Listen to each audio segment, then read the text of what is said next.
darkness upon me that's flooded in light. In the fine print that tell me what's wrong and what's right. And it comes in black and it comes in white, and I'm frightened by those who don't see it. Where nothing is owed, deserved, or expected. And your life doesn't change by the man that's elected.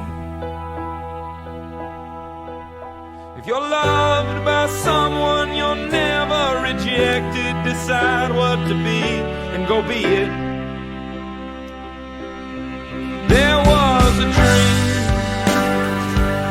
and one day I could see it. Like a bird in a cage, I broke in and demanded that somebody free it. And there was a kid with a head full of doubt. So I'll scream till I die, or the last of those bad thoughts will finally be out.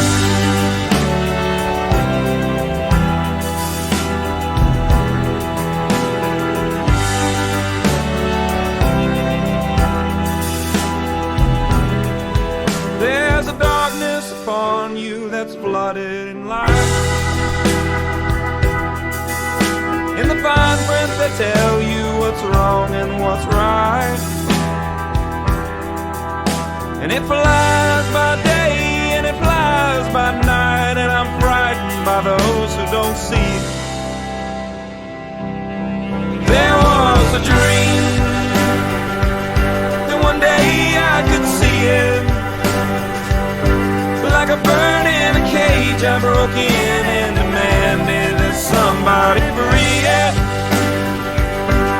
And there was a kid with a head full of doubt. So I'll scream till I die, the last of those bad thoughts will finally out.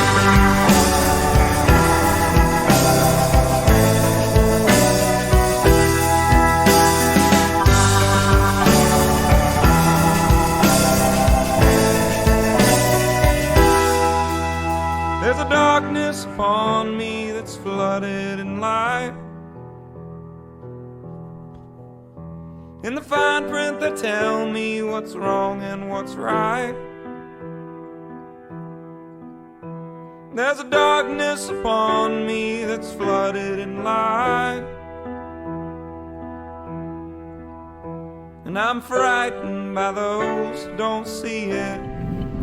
Here we are, Nate. Yep. We are.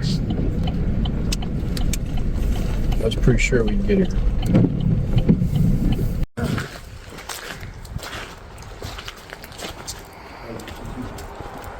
Good. Well, I'd say good. We hit a half a gallon last night. All right, where do you want to start, Jeff? Like, what's your story? Oh my God. You've been making syrup for about 6 months? Nope. Nope. Well, yeah. I started boiling when I was 13 Gotcha. on our family farm.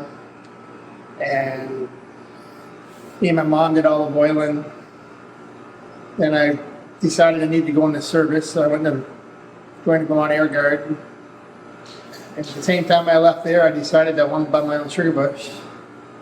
So had a couple of them playing at stakes and that, and then I got back the day before Thanksgiving, 1985, and I saw an ad in the paper for this place.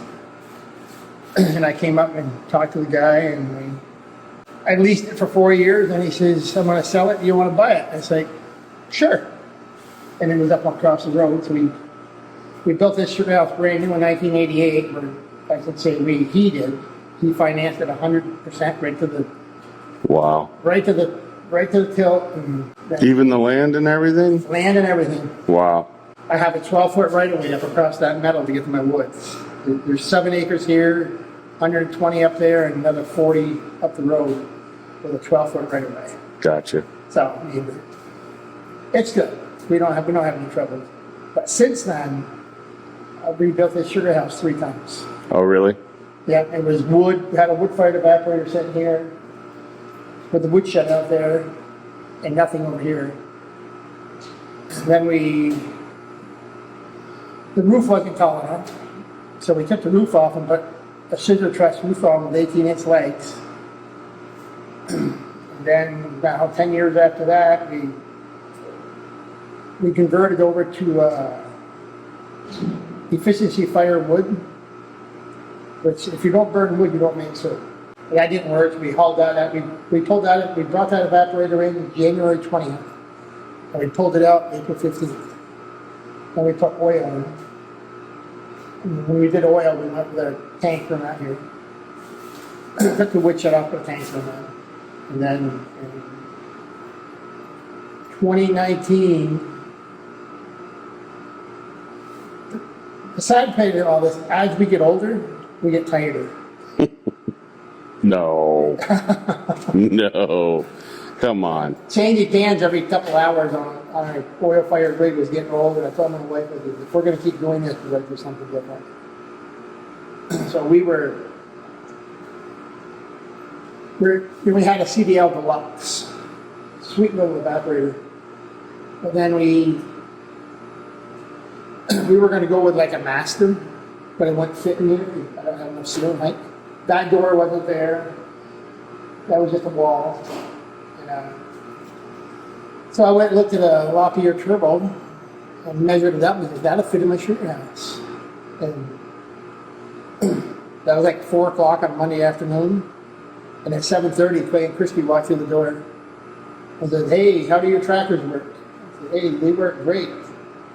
Said, "What's the secret to steam?" He's like, "There is none."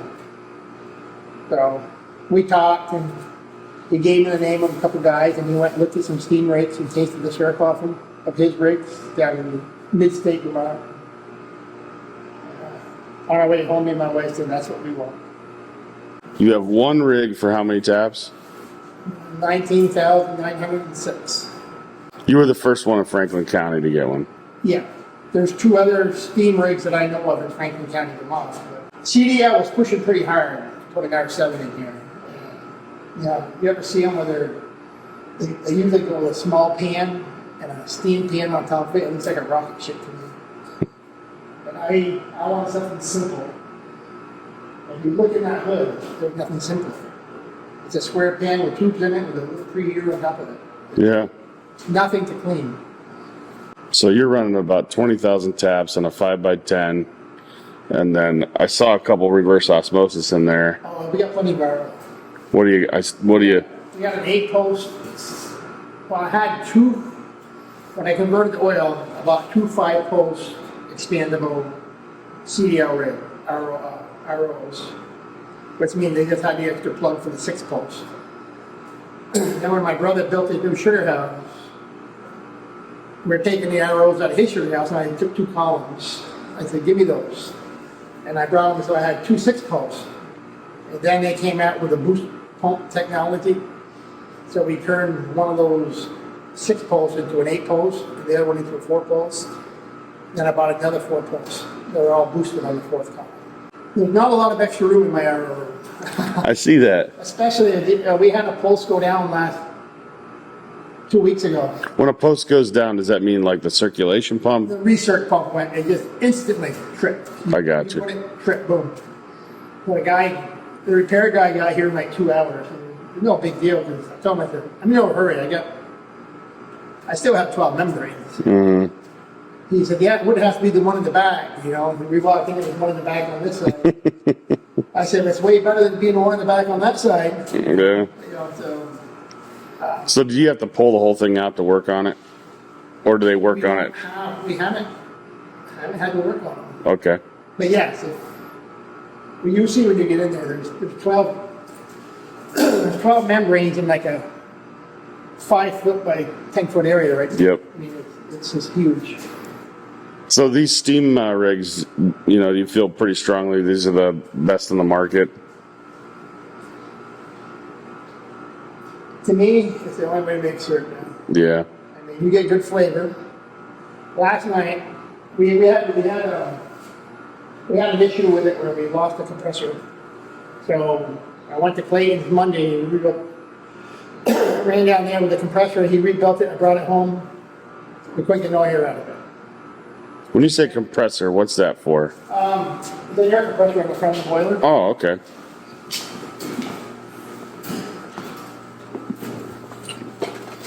Oh, wow. Which is right here. So that's a compressor, huh? Clayton thinks my boiler room is tight, and I don't understand, you know. I can walk down this side, no problem. It's a little snug, but you know, Sure. you don't do nothing here. Sure. So we lost this compressor. And so he sent Pat off yesterday. And the difference between that compressor working and that compressor not working is the thickness of a little tiny thin gasket. He took the gasket out and put it back together. Boom, right up to 20 PSI. No kidding. So the gasket was bad. No, when he put it together, they put gaskets on it. Okay. So it wouldn't leak. But he just took that little thin gasket out. And I'm talking not much thicker than paper. And that thing cranked. So I started the boiler. We started boiling at 20 after 7 last night. 20 after 7, the first puff of steam. And we're done at 9:30. And we made 410, 415 gallons. Wow. This boiler, I've never seen it run like this. It ran flat out, wide open, which you can tell here with these. This is the fuel control valve. But right now it's fully closed. So Okay. it would only be burning like 10 gallons a minute. And when it's all the way up here, it's burning like 45. It was running full throttle and only getting 48 PSI out of it last night. Wow. It was had all it could do, and the shirt just poured off that thing. It's like, and that was with like 19% bricks. Gotcha. It's like, wow. You know, So when your pressure's not building, it's because you're evaporating so much. right, the tubes are clean. I gotcha. And it soaked in acid for 5 days instead of 1 day. Gotcha. You know, when I left day before yesterday, I got a pan pump right behind you. We just plug that pump in. It sucks water out of the pan and one side and puts it back in the other side. Okay. And I forgot it on. I got here the next day and the hired man was here and I said, "What's that noise?" He's like, "You left your pump on last night." I said, "I left it on all night?" He's like, "Yeah." It's like, oh. Well, the tubes would be clean, but obviously they were clean because this wasn't building squat. So it makes a lot of difference on conductivity. Oh yeah, huge. I mean, it was just flying. Morning. This is my wife. She's a little shy, but That's okay. she's the backbone here too. She's major backbone. There's something that you Corey brothers have in common then. All three of us. My brother on the farm, his girlfriend, she's Worker.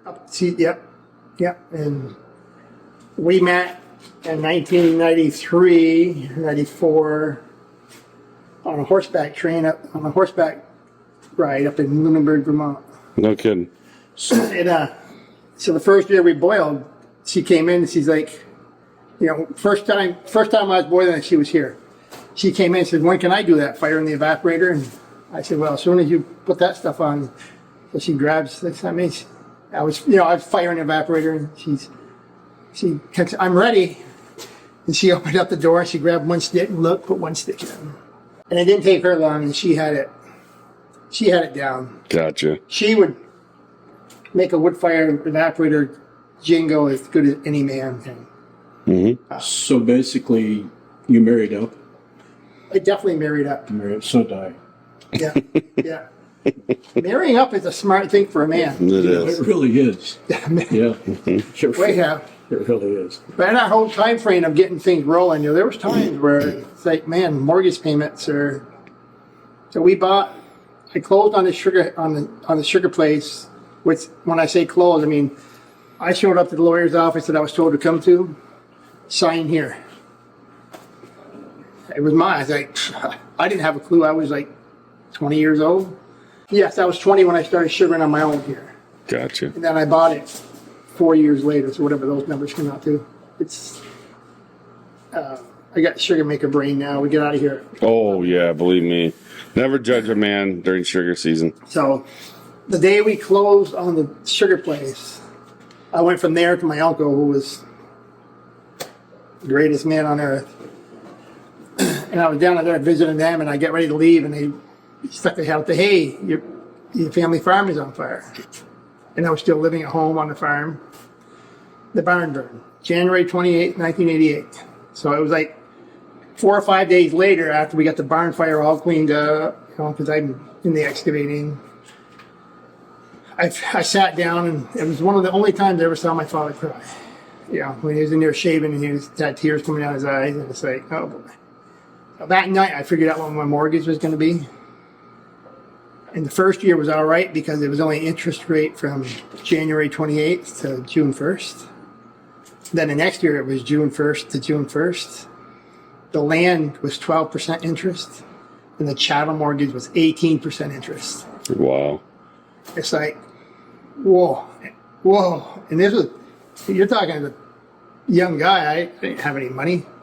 So, but the greatest is this whole place with a brand new liter evaporator, wood-fired evaporator sitting there.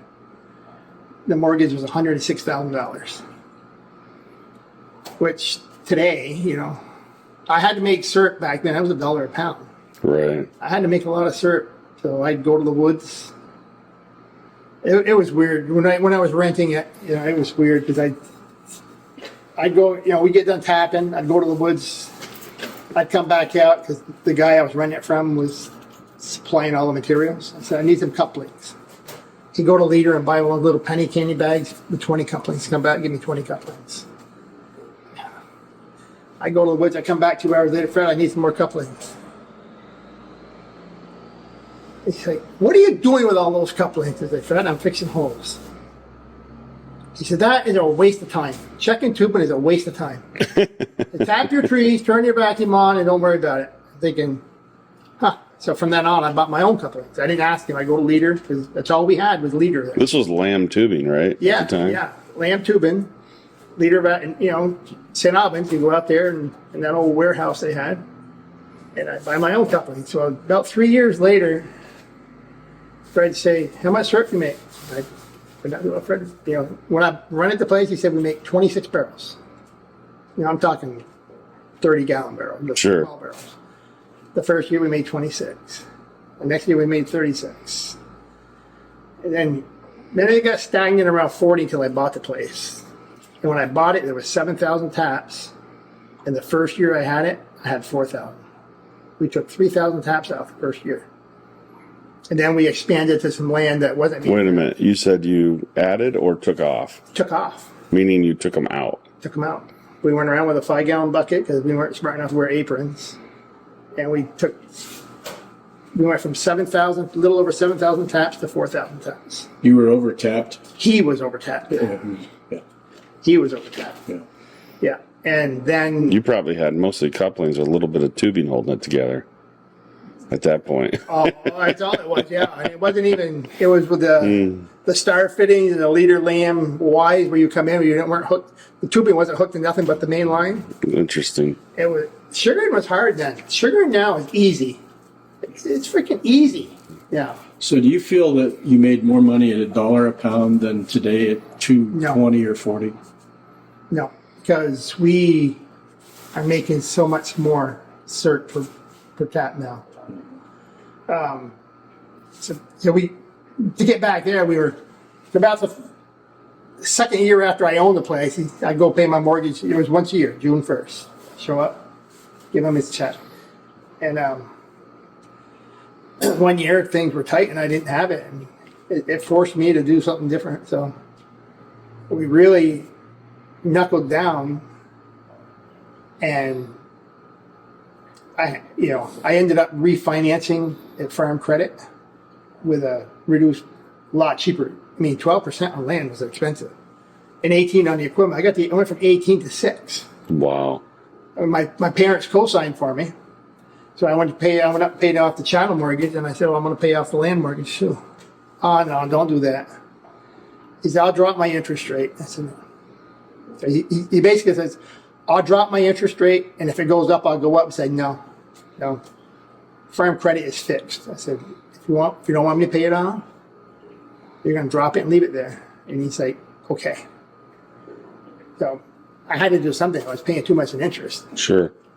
But we also went from making 40 barrels of syrup to 100 120 to 140. And then one of the last years he was alive and I paid him, I said, how much syrup do you make? And I told him, he's like, how do you make that much syrup? I said, well, Fred, it's attention to detail.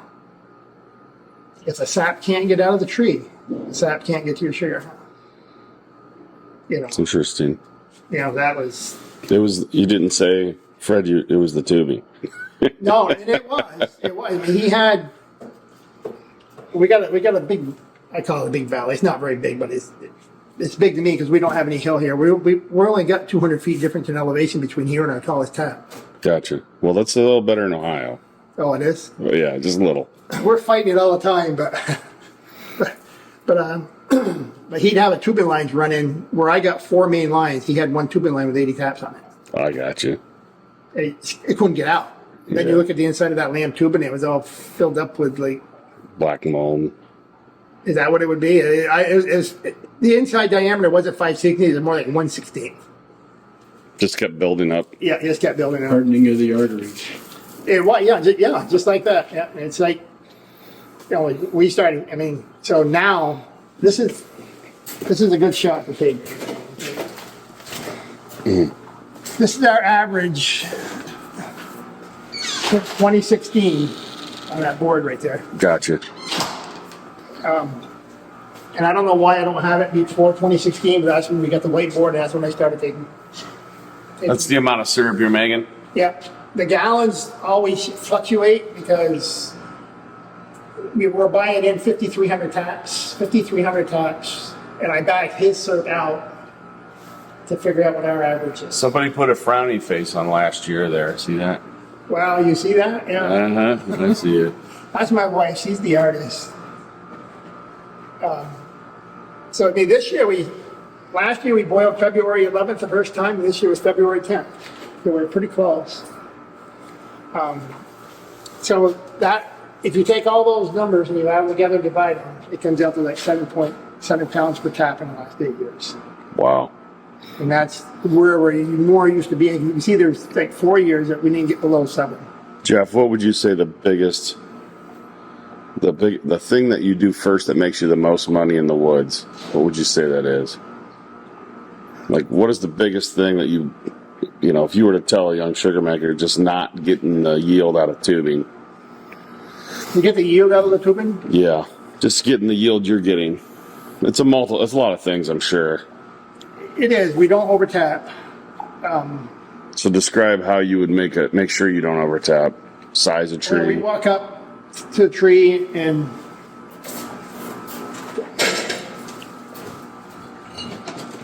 we never go to the woods without a tubing tool. We got our vest and we get our tubing tools, and this hangs right here. Before we go to 2 taps, we do this. We reach it with a tool. Okay, so it's not your fingers, it's your tool. We use our tool, yeah. We just put it up and we. Okay. We're like 19 or 20 inches before we go to 2 taps. Okay. And keep that vacuum tight. If you have a main line that goes 800 feet, and they say the 4th inlet up on that line, you have a leak on that tubing with a bad tap hole, that main line will freeze at 38 degrees. When that air's coming in, it will actually block ice in that main line. No kidding. I mean, we see it all the time. So I really like, and it's a big expense. It cost us like $36,000 10 years ago to put monitors in. But I am convinced they paid for themselves in the first year. Yeah. Just in knowing what's happening, right? Right. If you know what's at the beginning of your main line, and you know at the end of that main line you're within a ½ inch of vacuum, there's not much more you can do. Right. And if that say that third saddle up on an 800-foot main line, that third saddle up freezes, and you got no vacuum on that, you've lost that whole main line. Do you use spin seals or? We do use spin seals now, yeah.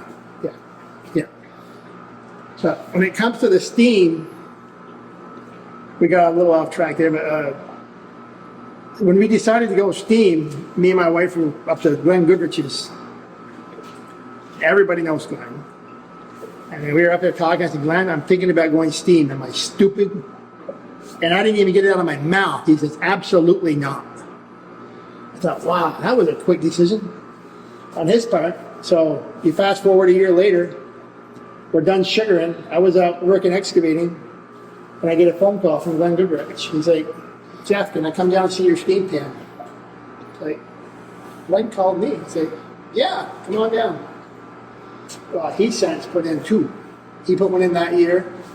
So we put ours in 2020. Just before the big shutdown, we got it in January. When Clayton was here, this place was a jungle.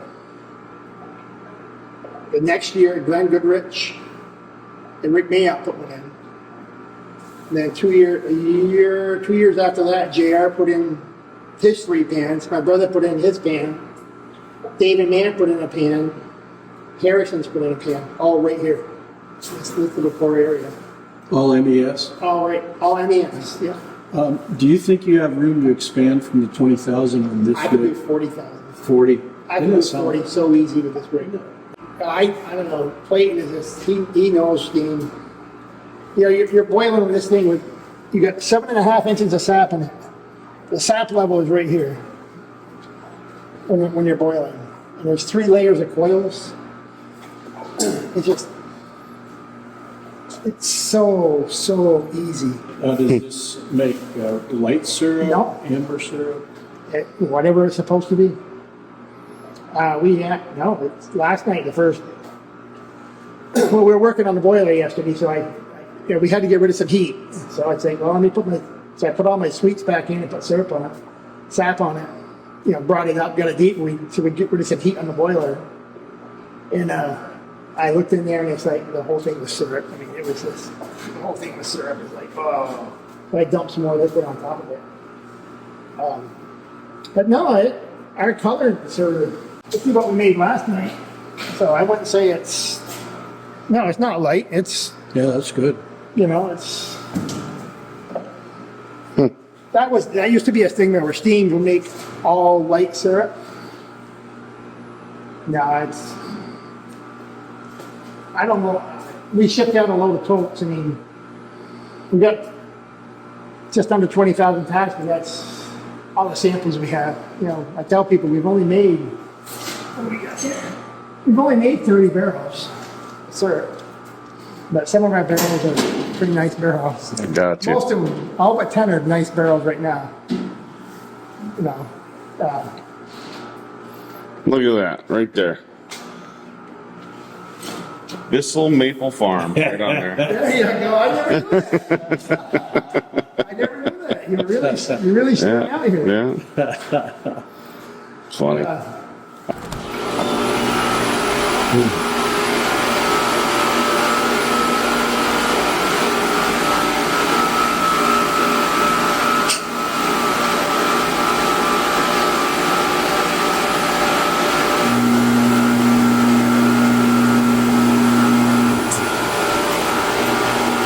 Having the old prime the pump. You're gonna love that when that happens. Yep. This pump is so undersized that the feed pump is not. It's just a small pump. I bought this machine used at CDL 2 years ago for $20,000. I'm pretty cheap when it comes to stuff. So I'm trying to get. No. I'm trying to get my sap up to like 8%, 7 or 8% right now to dump it in this tank. So I'm still dumping wheat sap in, so I throw it over here so I can put it in there. But this sap yesterday, it ran pretty decent, and the tank was gross. But the sap really cleaned up. I mean, you can see the bottle. Looks good. Yeah, I mean, What do each of these tanks hold? 5,200. Okay. So we use it for a pre-con tank. We bring all our sap into these two. I double step everything. Gotcha. Get the 20. And the end tank is just for water. I give it like 5 minutes and then I'll let it go into this tank. Yeah, this is only a double 35 kettle. And what we do is we fill up one batch, and this one here gets full, and we make sure this density is good before we ship it. Well, this one's filling up. But that first draw, they just fill up really fast. So if this gets full, Last night's syrup was at 220. If this is full, you got syrup coming out at 222, and you have no place to put it, shut the valve. And then that sack comes in and it mixes, and you haven't burnt nothing, you get time to handle it, and then it goes. Gotcha. Being a double 35, making, last night it was pumping out 200 an hour, it was really clean. On a bad day, it'd do 160. I never had trouble with the double 35 kettle. There he comes in, like, you get a bigger kettle. It's like, it works. It works. So you're making how much an hour with this? 200. So 200 an hour with that, you know, double 35 drop tank. You know, and most of the time when I'm boiling, my wife and Colin Sapp and Chuck, we met, So how many people do you have helping you? me, my wife, and Chuck. All right, 3 people. And during the season, Chuck will help me or my wife change the filter press if we need it. But he Would Chuck rather be in the woods? Definitely, he hates it in here. He gets in here, he's like a deer in a headlock. Caged animal. So, but he keeps the vacuum tight. We tap it together, the 3 of us tap it. We had a young guy help us this year. And then we got a young guy came to help us get our vacuum up. Which teaching somebody new it. Now, does Chuck help you with excavating too? Yeah. Okay. He's full time. And so he hates it in here. He keeps it on 14,600 tax. He keeps the vacuum up. If we don't get a windstorm, nothing, I don't go to the woods. Or if we got something he's having trouble with and a new set of eyes, it's good. But he pretty much handles 14,000 by himself. Once we're tapped and we get our vacuum tight. Wow. Yeah, you want to keep that guy. Oh yeah. Yeah, he gets a percentage of the gross. Good. He gets paid very well. Good. Very well. And but the beauty is if you get more syrup than you gotta do, you just shut the valve. Because that sap coming in is going to keep. Right, you know, it's coming in for its food, so when it gets here, it can get diluted out. Because when you're pulling that much off, you have a lot coming in. And, you know, you're getting this step down. Sure. The fire up on a steam rig is so easy. You turn it on, once it's done boiling, you walk around. So for the most part, we're making between 150 and 200 gallons an hour. 150 on when it's really dirty, and 200 when it's clean, 19% bricks. I boil myself, I handle the syrup myself, I run the arrows, I'm in here alone doing that without even struggling. We only got a few more totes and we're going to be the barrels. You like totes. I like totes. When you get to 55, I can still boil alone. So when we get to 40s, I can't. I can't. It's too fast. Yeah, you're filling a 40 every 6, 7 minutes, 8 minutes. That's too much. And they're not big enough to give you a chance to take a breather. Well, I told your brother I'm gonna bring him a tanker. I'm gonna see if he can fill a 5,000 gallon tanker for me off the evaporator. He would fill it a day. I think that's what he said. He could fill one On a good day. on a good day. He's done 5,400 in a day. I said, hey, you want to be the first person that ever fills a tanker off the evaporator? He's like, yeah. He would do it. He would. There's quite a difference between me and my. Listen, I got a brother. He's not my baby brother. I got you. This is our 3rd truck. We had a single axle dump truck that Jeff repurposed.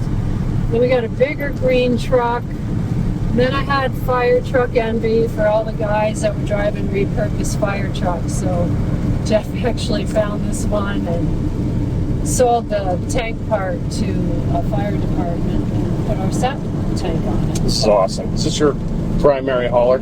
Yes, this is our only hauler. No kidding. What's the diesel engine in it? Do you know? I couldn't tell you. A diesel. Yeah.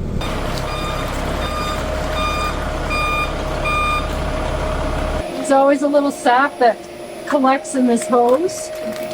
And my niece and her husband and family are tapping some trees at their house, and they tap a few trees at our house.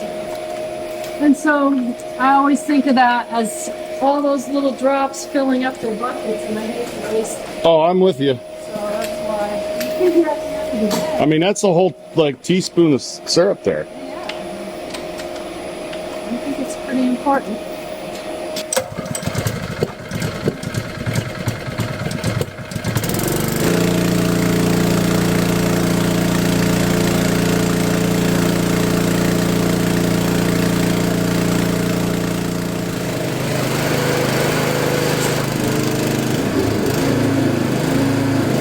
Get a little air.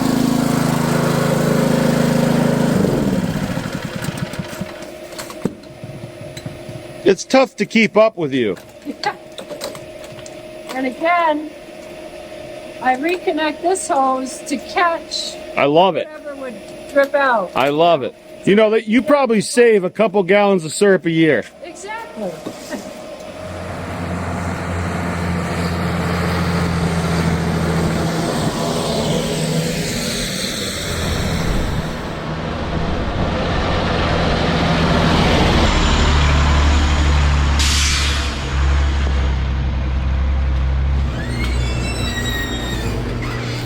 Okay.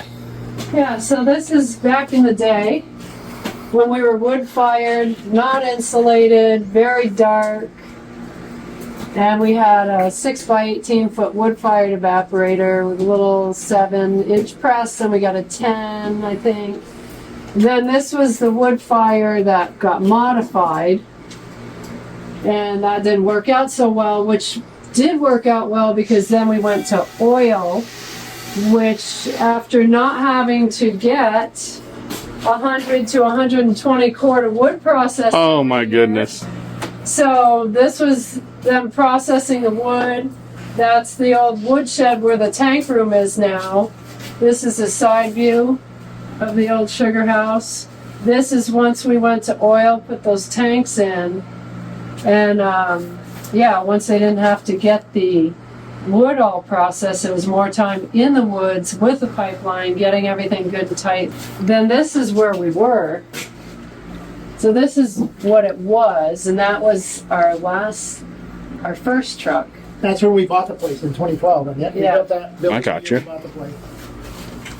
We had that 12 years now. I love it. It's cool. And I like your sap tankers. you go from the dungeon to the factory. Taj Mahal. All the same building. But the best part is, the first year we had steam, all you could hear was the filter press running. Isn't that weird? Can you hear that? That's it. We moved the filter press into the RO room. I got you. Second in, coming out, so all the noise is in there. So now It's quiet in here. we can watch TV and see Dancing with the Stars and hear what they're saying. Yeah, I love it. Yeah. That's the thing about Steam. It's so quiet. I mean, it's a little, you can hear the boiler running, but not much. I told Fred earlier, so our boiler didn't come in until the end of November. And this was all one big building. And that door used to be right where those windows are. So you added this wall for sound. Yeah, but we had to have the boiler before we could do any of that, because we had to bring the boiler through that door because it wouldn't fit through this door. So we couldn't do anything in here until our boiler come in, because we got put off so much on getting our boiler from Power Mechanical that, you know, I actually wrote them a letter toward the middle of October, an email, and I sent it to the owner of Power Mechanical, and then things started happening. We were getting put off. You know, how I even trusted my entire 2020 crop to you guys, and you have nothing but let me down. And then things started happening. Gotcha. I got that email, and the owner got it. So we brought the boiler in there and had to slide it into here, and then build a wall. I got you. The walls for sound. Yeah. And heat. I bet you it's warm. What's that? It's warm too. It is, yeah. I mean, so we couldn't do nothing until we had the boiler. We had to have the boiler before we could do anything in here. Can you tell me about running that number 12 wire? We got a 12 wire running 3,900 feet from our lower pump station right here up over the hill to the back side. We're running back at 480 volts. I mean, bring it back to 240 back there. And we have a 1.5 horsepower releaser pump and 1.5 horsepower to pump it down here. a heater and a light bulb back there. And it handles it. And it handles it with no problem. So you run 480 voltage, but probably lower amps? I don't know, whatever it is. And our 2 pumps are on drives back there. I got you. You know, we put them on a soft start so that they would work. The lights don't dim when they come on? Not at all. Not at all. I thought we'd take a ride back there. And I'll do that. yeah. I know I'm going to get dirty, but let's do it. I might not.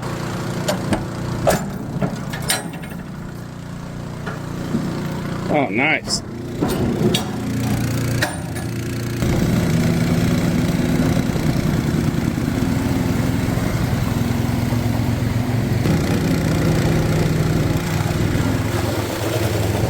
So this pump is running, it's on a float, and the drive is here, so it kicks on whenever the flow gets so high, or at the Sugarhouse. If it's gonna freeze at 8 o'clock tonight, at any time I can turn it off in my house. Through this little switch, I can turn it through the monitor system, I can turn that pump on. That's nice. So when it's gonna freeze for more than 2-3 days, we try to get the tank pump empty. And then whatever's left in it's gonna freeze. Yeah. And you'll set this in here. Oh, Yeah, we unhook that, we put that in here. This right here, what makes it interesting, the power comes in, you know, it's not much here, you know what I mean? And so we wanted to be able to leave our vacuum on. The vacuum hasn't been off for 6-7 weeks. Through all the cold, this last 4 or 5 days Where is your vacuum pump? in the Sugarhouse. You send vacuum down? Yeah, that 2-inch pipe right behind you. Is the Okay. vacuum coming back here. Yep. And between the Sugarhouse, so it's 3,900 feet to here, and then it's another 4,000 feet to the end. We border JR up the road here, up in the woods. We might lose a quarter to half inch of vacuum over that distance.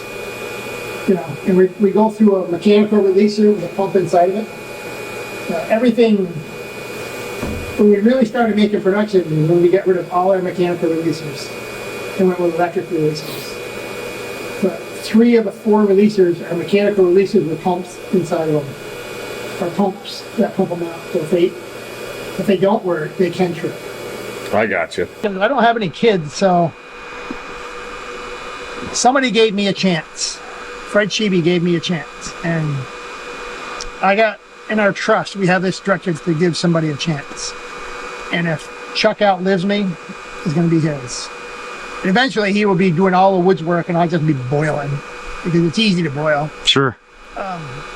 And then he'll be making a lot more money. It'll be a percentage, but somebody's going to have a chance to help themselves. Somebody gave me a chance, I'm going to give somebody a chance. Paying it forward. Yeah. It's the only thing my mentor ever asked. I said, I'll never be able to repay you. It's infinite value what you've given me. Yep. He said, just pay it forward. Yeah, and it's easy to do the right thing. I've never been caught up in money. You know, I like to spend it, but I don't spend it unless I have it. Every expansion I've done up here, I've done where I could write the check and pay for it. I didn't do it. I didn't have to go to Farm Credit and get $100,000 to put my Steam stuff in. I was able to write Clayton a check and pay for it. Gotcha. Or if I could have done it 10 years ago, I would have done it 10 years ago. I didn't have the money 10 years ago. It's it makes sense until you start growing by triple and double and quadruple. Yeah. It's hard to do that. Oh yeah. Yeah. It's like my bank, they're doing well. Yeah. Because of the growth. Well, I've had 2 co-signers in my life. My parents co-signed for me when I bought my first motorcycle.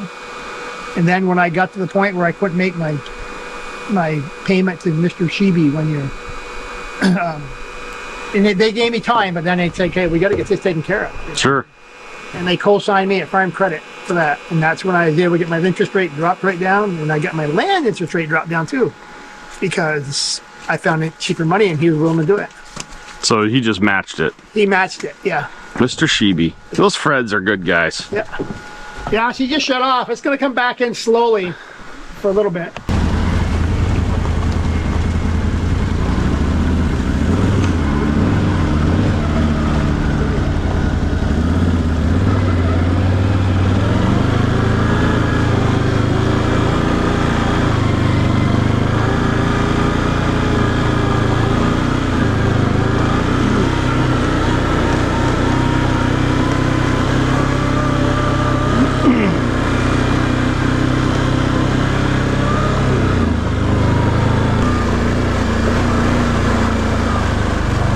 One-handed rider here.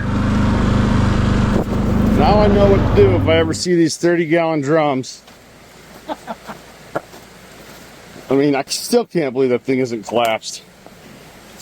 Pretty heavy-duty gauge. Yeah, that's the old ones that the co-op had.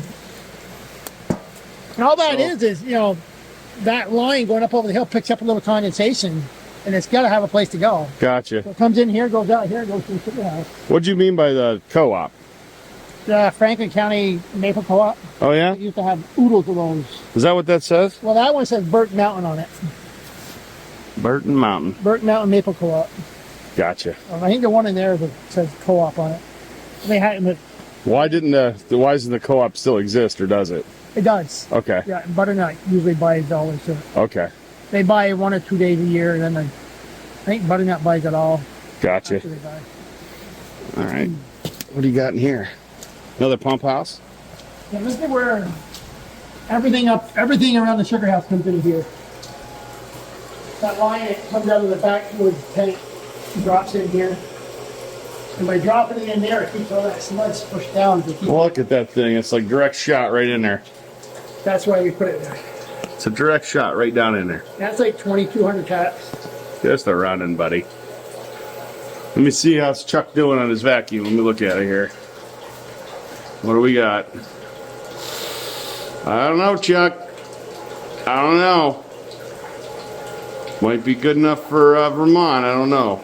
That's a water-cooled pump. That's not a screw pump. I don't have any screw pumps. This is cool. And all the sap comes in here around this part, and then it gets pumped up through this pump. Through here. I got you. Bulkhead fitting on the side there. Well, that's to get the sap out. Yeah. Is this an overflow? Oh, you got it plugged. I drilled that hole in the wrong place. Oh, yeah.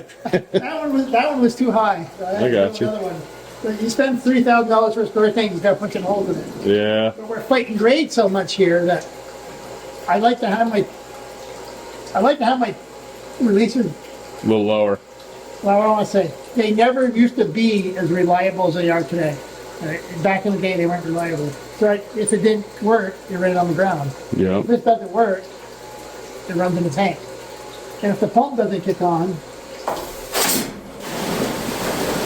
still goes. That scared me a little bit, Jeff. And the downfall is it didn't catch. And every time you would do that, it's letting a little bit go back to the tree. Even if it's a micro drop, it's too much. Yeah, bacteria isn't very big. Right. And I mean, that's why we're all, when we went to oil, from wood to oil, we also went, within a year or two, we also went to all electric releases. But we converted all our mechanicals into electric. And It's impressive. we doubled our production. Doubled it. Wow. Right off, almost instantly. But if the power goes off, if the pump fails, the sap still gets in the tank. Yep. Or the one we don't lose power, right? Right, we lose power. We got a big generator now. Power storms are getting erratic now. I mean, Very that's cool. the transformer that takes the power to the backwoods. I got you. So you step it up to 480, send it back, and then step it back down. Yeah. Okay. What'd you say that cost, that 480? That was like $1,000 when I bought it. Okay, and the one out in the woods. For a pair of them. Okay. So that means like 4,000 now. Probably. It's a 5 kVA transformer. Gotcha. Very cool. It gives me power back there. 480. I don't want to touch that wire if I had a bare spot in it. Old Dave Bissell says it's always the amps that get you, never the voltage. Remember the voltage? No, the amps will get you. Sometimes people aren't very good at judging what they can do. Right. I've been there. Have you ever been there? How much you can handle? Oh, yeah. Yeah. I cut my legs off a lot. Yeah. So sometimes you got to ask somebody else. Yeah, I mean, if you can handle, I think one person can handle from start to scratch 5,500 piece. I think if one person tried to handle 10 all by themselves, that's going to cost money. Well, that man right there, he's done a lot of all-nighters with me. Oh. He's never left my side. I gathered that. He's never left my side. Good friends are hard to find. Wow. Yeah, this business, well, we wouldn't be where we are without him. So I'm it's- grateful. I mean, it's nice to share life with somebody. I tell you, yeah, it's just, And I know, not just a wife, just good friends. oh my, yeah. Just good friends, somebody to go with. It's what it makes worthwhile. Work with. And just, This story is about late at night. So we had an order we never should have taken. And we took the order. We put in a bottling line we never should have bought. And we had to do all 4 grades of maple syrup in a box. And Fred and I are there late. And we got this syrup from Bill Heffernan, golden delicate, off a steam rig. And the way we did it is we had a machine that would lift the drums. And then you'd crank the handle and dump it. So we had to do, 3,500 gallons? About a semi-load. wow. So every day, or at night, Fred and I would, after the line was done running, we'd stay late till 2, 3 in the morning, dumping the syrup for the next day's bottling. So what we would do is, I'd pull the bung out, I'd set it on a cart.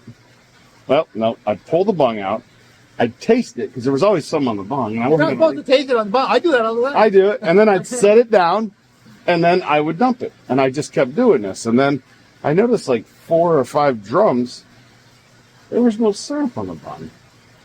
Well, Fred thought it would be pretty funny when I turned around to clean the bung up, set it down, and I was like, and then I caught him. Because I'm like, I should have gotten syrup on the last 4 or 5 drums. So I turned around and I caught him and I go, he just laughed. This is what happens at 3 a.m. when you're just tired. But yeah, so. You got to keep life fun. Oh, yeah. Yeah, he thought he just had a grand old time with that, didn't he? All right, so I'm told that Linda makes the best brownies, and I can't leave without having one, so let's go have a brownie. These are the brownies. These are the brownies. I went a little heavy on the cocoa last night, but These are Linda's famous brownies. it was 11 o'clock at night, so. Now tell me about them. You said they are...